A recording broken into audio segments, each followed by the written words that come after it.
या टीमचं पारड जळ आहे. शेवटचं षटक ऋतिक पाटील ज्याने टेप बॉलचं षटक टाकलं होतं. शेवटच्या ओव्हरमध्ये 26 धावा खर्च केल्या होत्या सचिन नाईकने आणि कमलेश पाटीलच्या ओव्हरमध्ये 26 आल्यात. म्हणजे पहा काय net to net head to head fight राहिली आहे या मॅच मध्ये. आणि आता 3च धावा करायच्यात. एका गोलंदाजाने 3 धावाही खर्च केले होते, तोही सचिन नाईकच होता. आता तेवढ्याच धावा त्याला करायच्यात. चॉप करण्याचा प्रयत्न होता, स्टंपच्या अगदी जवळ बॉल गेला आणि इथे मात्र एक डॉट बॉल येतोय. रचनात्मक फटका सजवण्याचा प्रयत्न तिकडे केला जात होता, परंतु अगदी थोडक्यासाठी बचावलं, त्यामुळे जीवनदान मिळतंय. अगदी आपण जर पाहिलं तर सुरुवातीला स्लाइस करण्याचा प्रयत्न, तिकडे स्वीप करायचा प्रयत्न होता, थोडासा डबल माइंड झाले, दोलायमान स्थितीमध्ये पाहायला मिळाले. निर्धाव चेंडूने मात्र सांगता होत्या मागील बॉलची. ओव्हरची सुरुवात, ओव्हर नंबर 7. 22,000 प्रेक्षक मगाशी ऑनलाईन होते आणि आता आपण पाहतोय तब्बल 2 लाख प्रेक्षकांनी पहिलाच सामना 70-70 स्पोर्ट्स वर पाहिलाय. त्या सर्व प्रेक्षकांचा आभार.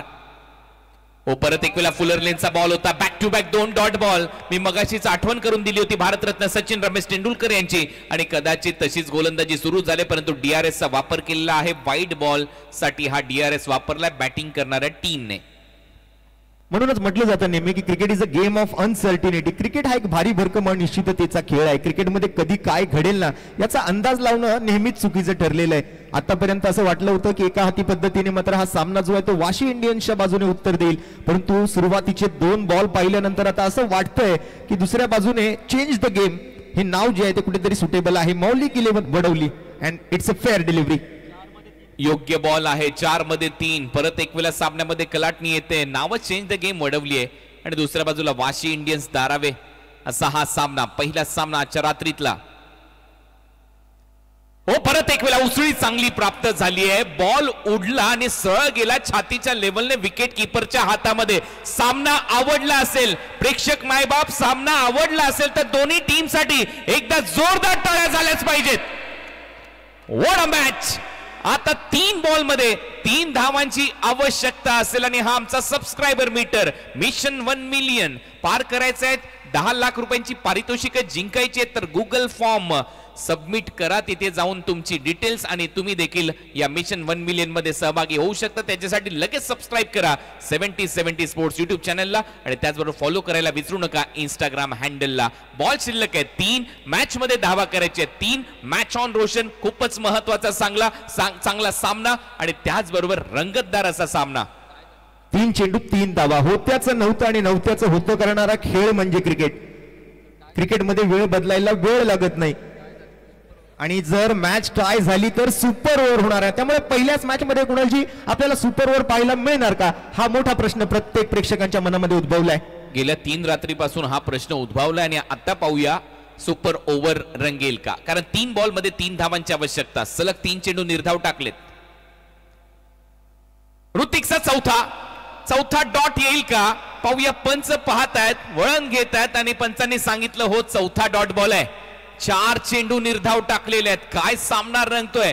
दुसऱ्या बाजूला विकी आपण पाहतोय, तो काहीसा कानमंत्र देतोय. मामा सचिन नाईकला तो सांगतोय तू काय करतोय, कारण मागच्या ओव्हर मध्ये मी सलग 3 षटकार मारले, एखादी धाव घे, मला स्ट्रायकिंग एंड आण, परंतु तसं झालेलं नाहीये. धड पडला तरी देखील चांगला बॉल टाकलाय. इथे गोलंदाजी करत असताना ऋतिक पाटीलने नुसता पडला नाहीये तर सामना घडला इथे या बॉल नंतर. 2 चेंडू आणि 3 धावांची आवश्यकता. सलगचे 4 निर्धाव चेंडू. आज सातत्यपूर्ण आम्ही म्हणतोय की सबसे कातिल ऋतिक पाटील. एकदा ऋतिक पाटीलची बॉलिंग आवडली असेल तर जोरदार टाळ्या ऋतिक पाटील साठी होऊन जाऊ द्या. सुपर ओव्हर आता होईल का. 2 मध्ये 3. फुल टॉस टाकलाय, बॉल बॅक ड्राईव्ह आणि बॉल अडवलाय. रन आउट होईल. सचिन नाईक रन आउट होईल. Match on. आता या मॅच मध्ये सलग 5 चेंडू निर्धाव टाकण्याचा विक्रम ऋतिक पाटीलने इथे केलाय. एक सुपरस्टार ऋतिक बॉलिवूड मध्ये आणि एक ऋतिक पाटील सध्या या छत्रपती शिवाजी महाराज क्रीडांगण कोंडगाव इथे खूपच चांगली गोलंदाजी करतोय. आणि हा जो चित्रपट आहे हा सुपरहिट झालाय. तुम्ही पाहताय महायुती ग्रामीण धमाका बिग बॅश. काय जबरदस्त बॉलिंग पाहायला मिळाली. आणि स्वतःच्याच गोलंदाजीवरती अशा पद्धतीने मात्र बॉल अडवणं सोपं नव्हतं, परंतु सोपं केलं ते ऋतिक पाटीलने. मॅच मध्ये मात्र आता रंगत वाढते. आणखीन एक बॉल शिल्लक आहे आणि एका बॉल मध्ये आता बनवायच्या धावा 3.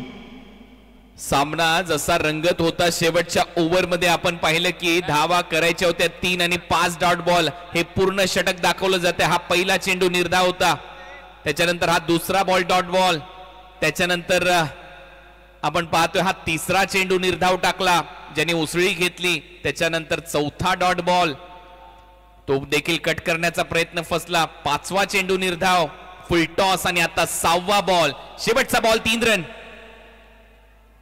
शेवटच्या बॉलवर ड्राइव्ह क्रॅकिंग बॉल बुलेट सीमारेषा पलीकडे गोल्डन चौकार ठोकलाय विक्की पंढरीनाथ भोईर यांनी आणि हा सामना इथे जिंकून दिलाय वाशी इंडियन्स धारावे या टीमला.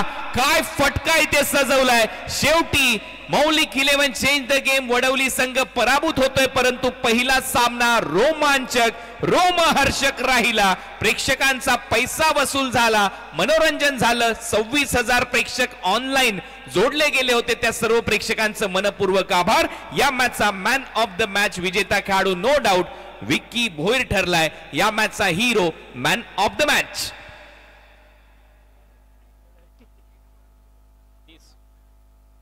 शेवटचा बॉल क्रॅकिंग ड्राइव्ह इथे दाखवला, स्वीपर कव्हरला घासत पुसत साठत बॉल गेला बाउंड्री लाईनच्या बाहेर आणि विकीचा जल्लोष तुम्ही पाहताय. चला नेक्स्ट मॅच. मैदानामध्ये गोटेकर बी रेडी राहायचंय आणि त्याचबरोबर फलंदाजीसाठी team CR Patil foundation Turbhe आपण आपले सलामीचे फलंदाज मैदानामध्ये पाठवायचे. मॅन ऑफ द मॅच खेळाडू विकी भोईर यांनी लगेचच आमच्या मेन स्टेजवर यायचंय. चला गोटेकर बी टीम ग्राउंडच्या आतमध्ये लगेच फिल्डिंग साठी उतरा. श्रीराम फाउंडेशन गोटेकर बी.